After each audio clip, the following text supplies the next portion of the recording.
Hi, everybody. Welcome back to At the Source. We're at the source of Carnival in Trinidad and Tobago. This evening, we are coming to you from under the willow tree in Skanista. We're here with Kristin and Edana of Purple Masquerade. Purple Masquerade. You know we love purple at Soka Chat. So tell us about Purple Masquerade. What is it? Where do we find you? What you let's do? What kind of thing? So we started off as a collective. It is so far now. It's a group of friends. We're a group of friends. Roxanne, Edana, and I perform. So Roxanne is Jean, the baby doll. Okay. Edana is Miss Mary. Okay. And I'm Lorraine, Damme Lorraine. Roberta is our mama bear. She's our handler, our manager. So she will book us to our appointments. Roberta's also the At the Source plug, by the way, y'all. Right? So she would get us to our events. She would, very important, dress me. Because my costume is a lot. I can't drive with it on. I need to be put together. I'm a very princess person when I get sick. This is Lorraine, not Kristin. Yeah. No, but both. Both. So Roberta really does help me with me and my character for that. When we first started, I guess we could say it's Roberta's fault that we were immersed into the characters for All Yard when we all performed together. Yes. For the first All Yard, Roberta said, Yes. "Come, She recruited us. come." Very slyly recruited us. Hold you in and never let you go. What did that say? She said we're gonna move. And when we all performed together, it was All Yard. It was a lot more people, but the four of us remained together to become Purple Masquerade. And so I took on the marketing part of it, and it was by accident, actually, because these are my babies. I work at the university, and there were students there, and we had to go to the airport, sort of meet our feature artists, which are the Mardi Gras Indians, and Mardi Gras in New Orleans. New Orleans. You see the connections, y'all. and they decided that they should go in Brian and the Harrison crew. They were shout out group, the NOLA. Yeah. Indians, Mardi Gras Indians. Yes. We decided to go in the effort in costume, which we didn't have official costumes. So it was things that they put together. But when we touched down, the whole place shut down. Listen. So really, it was coming down to Carnival, so it was kind of busy. But once people saw these characters there, it was like it was a whole different show. It was a show, and then we used it as an opportunity to plug the event as well. Yeah. Lorraine got privileges that normal citizens don't get. So she was able to go inside her custards to receive them and bring them out. And then people started taking photos. So it was like a paparazzi kind of thing happening while we waited outside. And I just started. We had so much fun then. So that's kind of the genesis story of Purple Masquerade. And you're like, well, this worked. We're just going to keep doing this. Well, I'm in the process of becoming Lorraine. This is a traditional carnival character, the Damme Lorraine. She is a final product of the traditional character performance of the Damme Lorraine Ball. So the Damme Lorraine Ball is a full line of characters. It came about from a reenactment from the slaves peeping in to the French slave masters, and they reenacted this whole sequence. So it came in two parts. So there was a schoolmaster segment, and then there was the ball segment. So we at the African slaves peeping in at the French colonial, right, slave owners. And this is when French was in Trinidad. Yes. Right? So they peeping in, and the French had balls, so the slaves recreated this. My girl. The slaves recreated this behind closed doors. Right? So there was two parts. The first part was with the schoolmaster. So there was a schoolmaster, and he had a roll call, and he would call the names of each character. Okay. Right? So with the French influence, it was French names. Right? Okay. So Grotette, big head.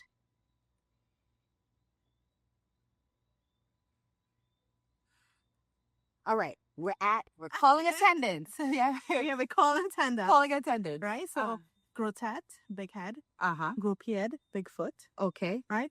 Gros tete, big boobies. Gros bunda, big bumbo. Right? Those were not as rude as Gros lolo, Gros coco. Right? Gros patat. Yes, ma'am. Right? So we're in the genitalia region for those of you who are less familiar with the with the so these performers would have exaggerated those features. Okay. And they would walk in as their names being called. Okay. And then they will dance and interact with each other with the exaggerated part. So if it is Grotette, he came in with the big head and you're moving with your head. But you Grotette, same way, right? Okay. So the Damme Lorraine is actually a merge of Grotette and Grobunda. She's a 2-in-1. So that's why I say she's like an evolved version. So she's like a pop culture modern version. I mean, she's still not as modern because she is... It's still a retention from there. Right?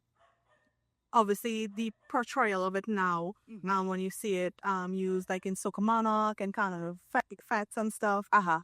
When you see this guy, what is his name, Brandon Fallon, did a rendition of all of the traditional characters, you will see them being redone in a very stylized way. So the way the costume will be done will be, they'll change all the colors so they'll be all gold, but all black. Got it. So like mine, I do pink and black. Okay. Right? So I'm on brand, y'all. On brand. I'm in the crew today. Yeah. I got a hat. Thank you very much. But I'm seeing somebody that I know. Okay. Who's part of that era of characters. Okay. So I'm gonna welcome her. Oh, we've got friends, y'all. Right? Come on in. So we have Miss Mary coming in.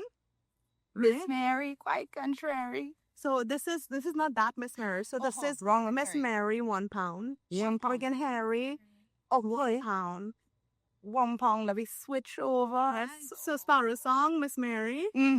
Right. So this is Miss Mary. See Miss Mary, £1. She big and hairy, £1. I apologize. See she mother. Sorry, guys. I'm back. I'm on it. Yeah. On brand. On brand. So Miss Mary, how are you today? I'm good.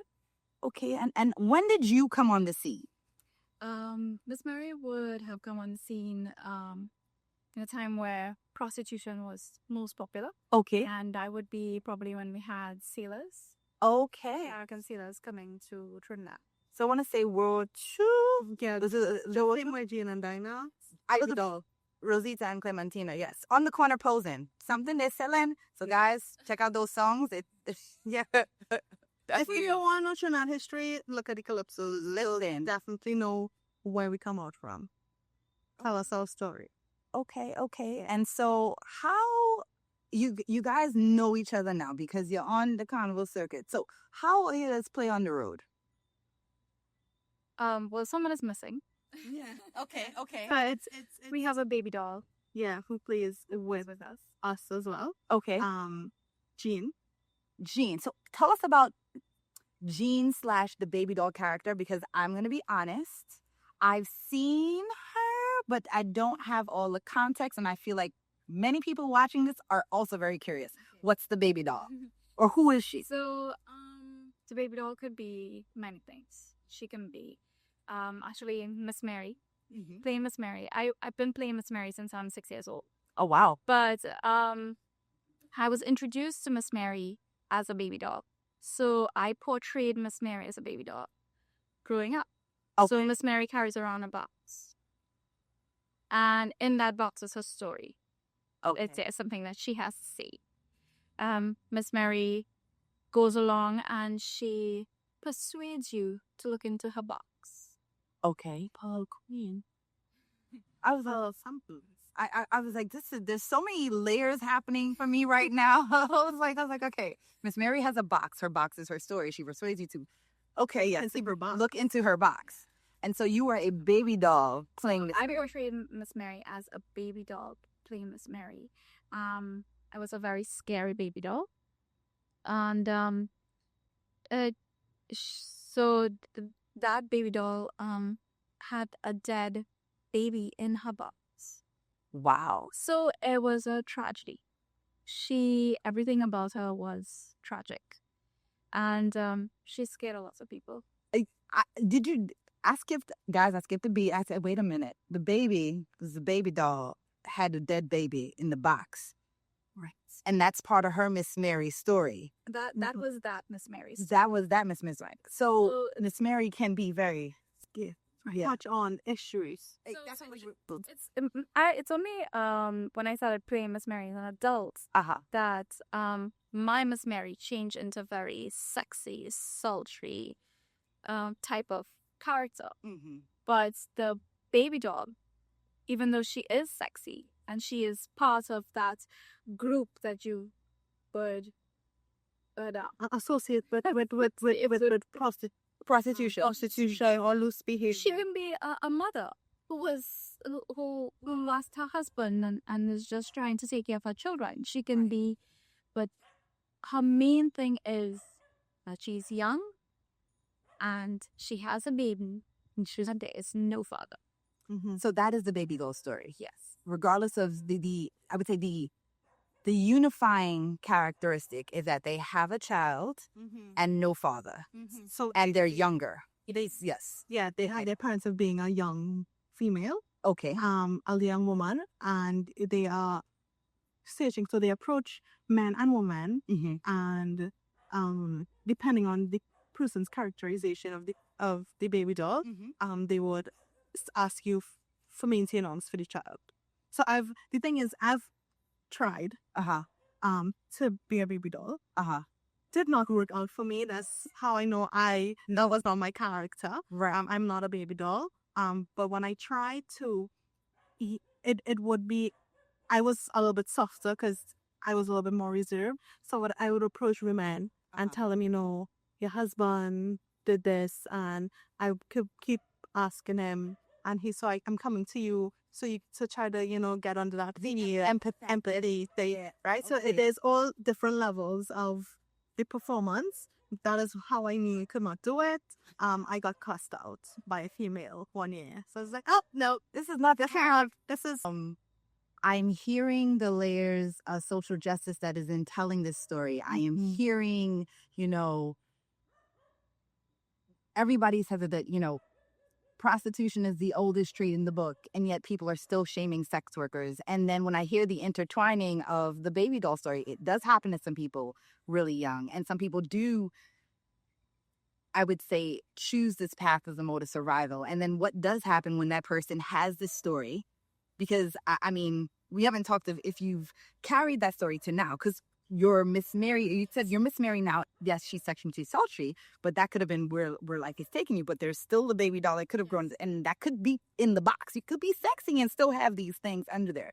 So I just think, as a Caribbean American woman, I feel like our culture generally says like there's things that we don't talk about, and also Carnival. So you talk about things that here it is on Front Street. I think Miss Mary is one of the characters that people like the least. She's the least portrayed. Yes. I think she's the least one of people know about as well. Yeah. Because you'll be like, Miss Mary, like you will know Damme Lorraine. Everybody asks her. You heard us sing the wrong song. Right? And when we talk about Miss Mary, they're like Mary, like they think Mary quite contrary. They think little Miss Muffet. They're like, who is Who's Mary? It goes very biblical very quickly. Yeah, But yes, very. And you're like, that's actually not what we selling over here. No pun intended. But Miss Mary is actually one of the deepest characters because Miss Mary is also one of the hardest characters to play. Yeah. Probably, and I think that's what is so attractive to me about Miss Mary. Okay. So why I like playing her. I've chosen lots of difficult things in my life. Bring it to the stage. Put it out in your art. But you will never know the story of Miss Mary if you pass on the streets, if you pass her for carnival, unless you pay her to see in her box. Because that's where her story is hailed. As much as I'm like been digging, like you said, this is a character that's been so far where it's like, I wonder what. And when you search the interwebs for these things, you get a one-liner. Yes. And that's it. But I also think part of that is because each box is different, is what I'm gathering, right? So as Miss Mary, you as the artist can decide what's in your box and play that into your character. How do people get into these characters? I think the moment it really hit home was that, well, for me personally, was when we went to do the performance to meet the Mardi Gras Indians for the first Oliad at the university. Got it. I put on my costume, put on my mask, went to the airport to collect these people that I did not know. And I don't know if it was the drive or the smell of the airport or knowing that, okay, these are our guests that are coming in to meet me, to meet Lorraine. Because I was not named at that point in time. I was just Damme Lorraine. Like, my name became Lorraine. Like, I chose Lorraine at that point. And somebody asked me, what's your name? I was like, oh, I'm Lorraine. Hi. I went up to all the clerks at the desk and I asked them to get a flight. I was checking everybody, to make sure. And the personality came out at that point in time. For me, like, I met her. And she became that character within myself. Okay. That's when it happened for me. And like, I felt one within the costume. I felt like the movements became my movements. I became her and she became me. And it was magical. There was no thought. There was just movement and flow. And that's when I knew this is for me. I am Lorraine. I love it. I am Lorraine. Yeah. And Miss Mary, how you reach? How do you reach, girl? I know I didn't pay for the box. So I know I'm wondering. I'm like, I don't know how much of the story I could get but yes. Miss Mary, I like costume design. Okay. So doing theater, being on stage, performance, I wasn't very good at it. I don't think I was very good at it. I'm like, you here still, sis. So, but I tried all. I tried Jungle Lassie. I tried Jab Jab. I tried stick fighting. I tried Damme Lorraine. I tried Baby Doll. I thought I would have been a baby doll. And then... When you started, you said 6. That was But you don't have to go over 16, but... I didn't stay in that character year after year. This was something that I did as a child when you're growing up and, you're playing mask just because. But I didn't keep that character. I didn't play that character all through my teenage years. Okay. So that character wasn't part of me. But I was forced to choose a character from my lecturers who invited both of us to perform at an event called Via La Coupe. You found yours first. And then I was like, I am playing Miss Mary. This is it. And she was like, what am I playing? I say, you are playing Miss Mary. Yeah. Actually, No, we both played Miss Mary. I was on a good. We both played Miss Mary. It's true. I ended up. And That was, but I think it was the most natural performance ever. The stage was mine. Yeah. You know, it was enjoyable. It Mhm. was, I never came out of character. It's, the character just came about at the events. yeah. Okay. She I remember came seeing about at the events. Like, I wore a dress that I used on stage that my mom had sewn for me about 6 years before that, because I sing opera. So she had made a dress. She said it like, because I tie my shoes. Yeah.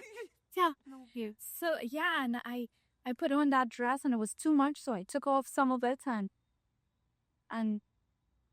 yeah, I think because opera was so comfortable to me, the costume became comfortable and everything else became Mary just unfolded.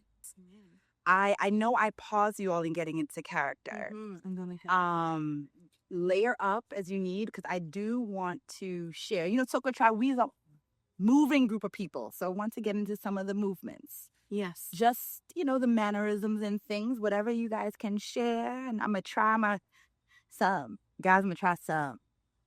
Get something to eat right now in the backyard jam. We go tingy-licky, tingy-licky, tingy-licky. Israel vibes and we beat it like a night here in the backyard jam. Hey, go straight in the kitchen, grab a pot and then start beating your head. Well, every yard must have a wine, hard girl to show off she bumper. Who will go down, start wine and roll it like Alice Hines. We don't need no big promoter, the neighbors go be responsible. Hey, when you see the police, tell them we not mashing up the street, we here in the